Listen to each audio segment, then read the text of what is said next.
जंतु पशु पंछियों की सेवा में ही ज्यादा लगता है। मैं अपनी हाँ कमाई का बहुत। ज्यादा हिस्सा इसी पुण्य में हाँ लगाता हूँ। बहुत अच्छा, बहुत अच्छा है। अहंकार रहित होकर सेवा की जाए तो भगवान की ही प्राप्ति हो जाती है, क्योंकि हर पक्षी पशु के रूप में भगवान ही है। नामदेव जी महाराज कुत्ते में भगवान को देखो प्रकट किया ना। भगवान एक बार श्री एकनाथ जी महाराज गंगोत्री से गंगा जल लेकर बहुत से भक्तों के साथ रामेश्वर चढ़ाने जाते थे।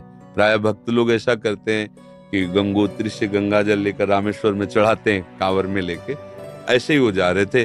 जब रामेश्वर जी के पास पहुंचने वाले थे तो देखा एक गधा प्यास से तड़प रहा है, मतलब ऐसा दिखाई दे रहा है। तो उन्होंने विचार किया कि रामेश्वर जी में तो सब जल चढ़ाते हैं और ये प्यासा इसे कोई पिलाएगा नहीं। गंगोत्री से लाए थे रामेश्वर जी के लिए, नजदीक गए और गोद में गधे का सर लिया और हर हर